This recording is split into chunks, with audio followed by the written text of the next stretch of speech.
So you guys are doing that interview? Okay. Yep, I'm gonna unmute you. Okay, you ready?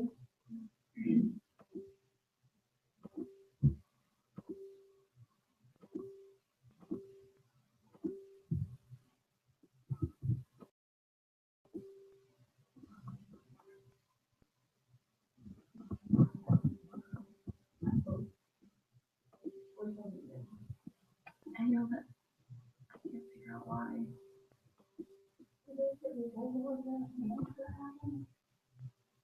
Yeah, I mean, you do it. I think Okay, ready? Good afternoon and welcome to round 2 of our conversation about opportunities in the Every Student Succeeds Act to make data work for kids. My name is Brennan McMahon-Parton. I'm the Associate Director for State Policy and Advocacy here at the Data Quality Campaign. And today I'm joined by my colleague Rachel Anderson, a Senior Associate for Policy and Advocacy here at the DQC.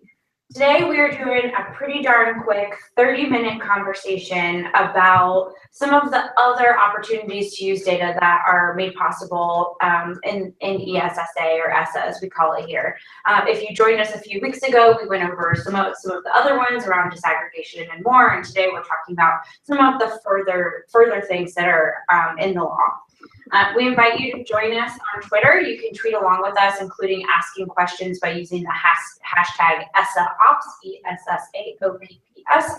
And if you're joining us via Google Hangout or on YouTube, you can also use the Q&A functions on those websites. Rachel, welcome.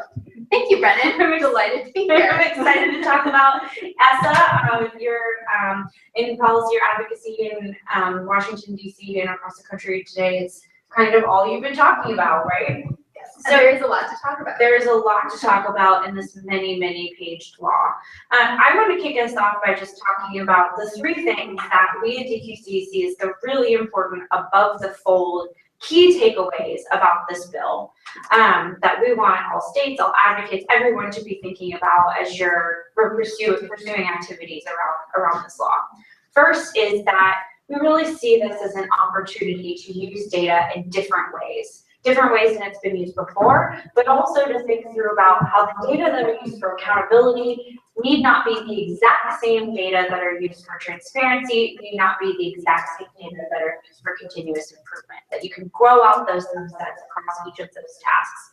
And the flexibility for states to design their own accountability systems with some parameters really gives the opportunity to be creative about what are those accountability measures versus what do our schools need to know to create that holistic picture of student success.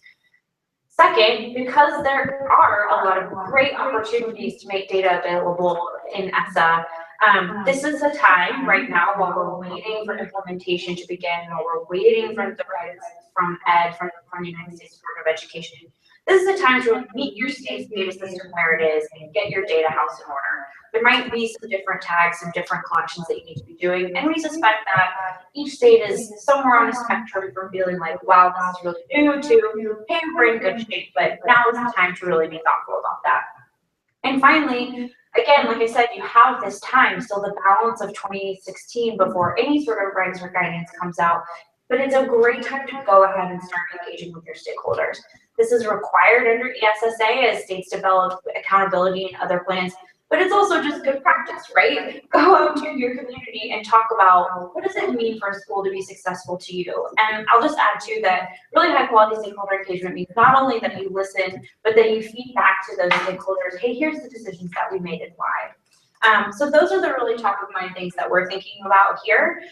With that, we're going to dig into a little bit of that, with that frame, dig into a little bit of the details of the law. First, I want to kick it to you, Rachel, to remind us what's actually required in states' accountability systems now. Sure. So these requirements are, of course, where states need to start, but certainly it is not where they should end. This is just a way for states to start thinking about the data that they may want to use and collect, but there are so many opportunities for effective data use and making data empowering to communities that go beyond these accountability requirements. But as Brendan mentioned, to frame our conversation a little bit today, I'll just review very quickly what the current accountability systems have to include. So states need to report on English and math proficiency in grades 3 through 8 and once in high school. States also need to report on English language proficiency.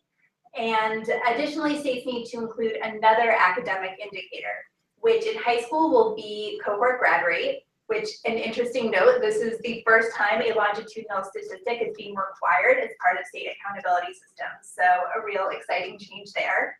And for elementary and middle school, this additional academic indicator can be growth or another indicator that's consistent across the state. Finally, the requirement getting a lot of attention, and one that we'll be highlighting as well, is a requirement for states to include in their accountability systems another non-academic indicator that's really a measure of school quality or student success. And the law lays out some ideas for what this could be, including things like student engagement, teacher engagement, access to high quality or advanced course offerings. But this is also an opportunity for states to think about other data that they may have for other purposes and consider if they want to include that in their accountability system as well. One example would be chronic absence, which is something that states already need to be collecting and reporting. And this is a really unique indicator because it actually gets at a lot of other indicators underneath it once you're able to sort of unpack what chronic absenteeism is capturing. So it really tells you things about student health, transportation, bullying, and school climate. So there are really ways for states to think about the data that they're already collecting for other purposes and see if it makes sense to include in their accountability measure as well. Right, and this was really what states were asking for, right? They wanted this more holistic, this larger picture of what student and school success looked like, but it's also an opportunity to be really careful about, hey, we have the opportunity to go big here, 10 or 15 or 20 indicators if you really wanted to.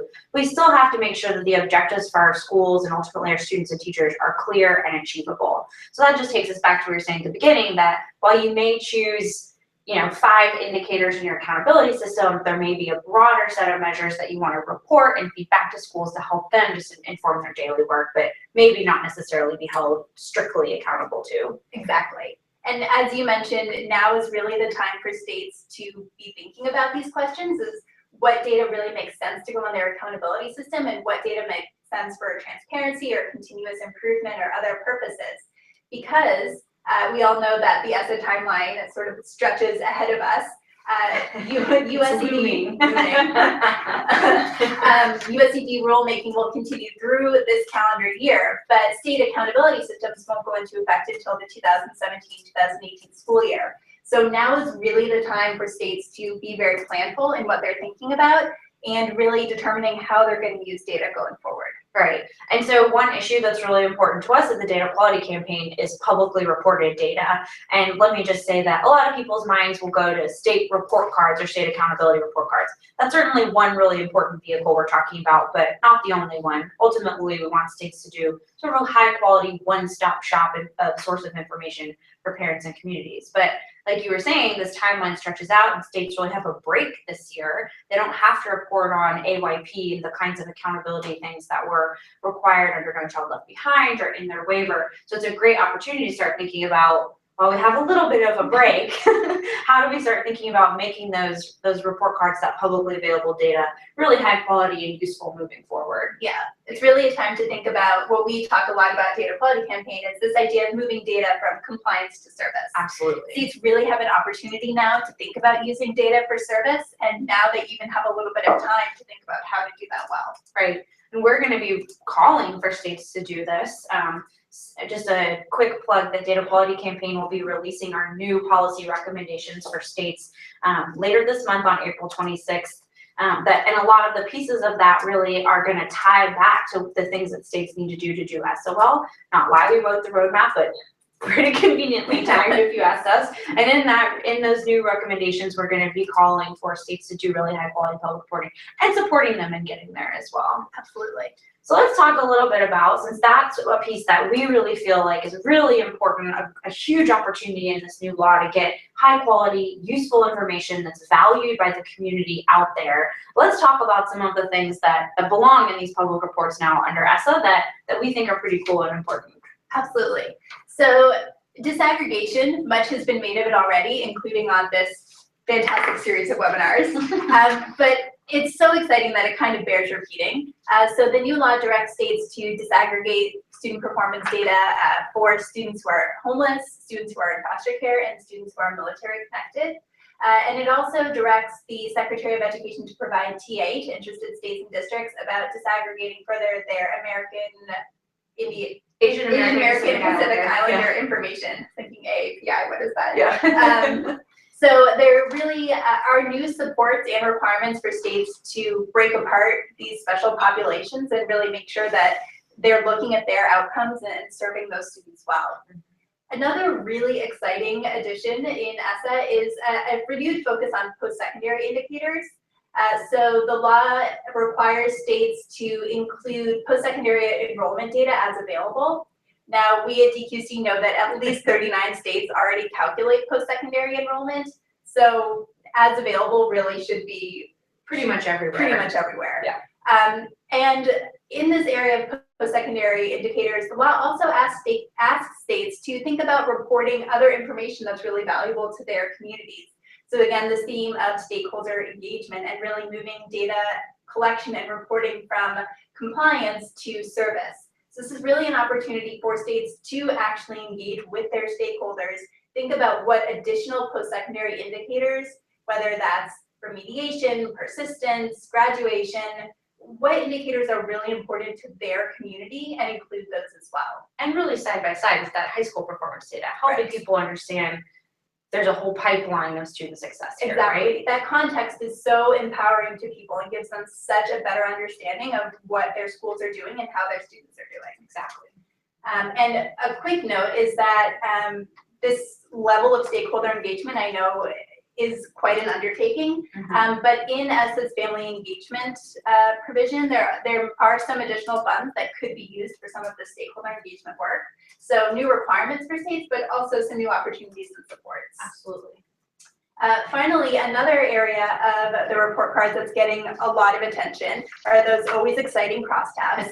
Who doesn't love crosstabs? So states are now being required to report data that at a minimum is crosstabs by racial and ethnic group, English language proficiency and disability status, and gender. So really asking states to not just sort of report data for compliance purposes, but to disaggregate it and make it transparent in a way that it actually provides useful information about how students are doing. It's really preserving the legacy of this bill as a civil rights bill, helping Yes. people not only understand these larger subgroups, which are really important, but drilling down into another layer of data and understanding how those students are prepared academically and ultimately to succeed, as members of society, which is what we want our schools to be able to do. Yes. That's great. Another one that jumped out to us that you may have been hearing about is the requirement to include per pupil expenditure data drilled down by the funding source. So what came from federal, local, state, maybe even levels of detail deeper than that, as well as data about teacher salary that's not just average, but giving you some more details about what do teachers really make from school to school, for instance. I would say this is a pretty great start. We think that states probably have some work to do to build their internal and their data capacity to report this information at this grain size. And again, we think it's a start. We love the idea of being able to look at what I would like to blow up and call resource data. So how your people, your time, and your money are used side by side with student outcomes to give us a better picture of what's going on in the school day that's really working best for our kids. So nice to see it there. Great that states are going to have to, like I say before, meet their data systems where they are on this. And I'm super interested to see where this one goes. Yeah, really exciting. A demand from states has really been to be able to look at more than just test scores and really look at context of schools and including some of this resource data as a way to do that. That's a great point, that people do often think of money as like the context for students, but it'll give us the ability to, what I would say, if schools side by side with similar achievement outcomes, but different expenditure outcomes, the opportunity to really collaborate and learn from each other would be the ideal outcome from this. Another one that we're also pretty excited about is student growth. Student growth is called out as that other academic measure that's required in the accountability systems. And we really think this is an opportunity, or I should say a call for states to not abandon growth measures. You know, growth measures of student growth, they've been frankly bogged down in conversations about accountability for teachers. But that understanding of student progress and where they can head, what their academic potential is really a great tool for parents and even teachers. You know, we've had our teacher fellows in our office talk about, I love growth, maybe not when it's in my evaluation, but I love it. So this isn't the opportunity to step back from it. And going back to the resources thing, that the state assessment grants, that is a piece of the new federal education law, does include some funds set aside to help states develop or improve their models of student growth. So really great opportunity to really continue to pursue valid and reliable measures of student growth. One other, I got all the caution things. You got all the exciting things, I got all the caution. One other caution that we want to raise, something that, again, I think states were really looking for flexibility, districts were really looking for flexibility from the new law. And one way that they got some flexibility under ESSA is the provision around locally selected, nationally recognized high school assessments. So meaning that some districts within the state may say, you know what, that statewide assessment isn't quite the right test for us. We think SAT or ACT or even PARC, if you're not in a PARC state, is the better measure of academic performance for our kids. You know, super interesting approach. We just want to caution states to be really thoughtful about, this is going to take away comparability a little bit when some high schools, and maybe even in high schools, you know, side by side in neighboring counties, have slightly different outcome results. And it just goes back to that providing the context that you were making before, helping parents understand what's really going on with this information. Right. Even as schools, unfortunately, are losing some degree of comparability, that transparency can really help make sure that scores and other types of data are still providing useful information. Absolutely.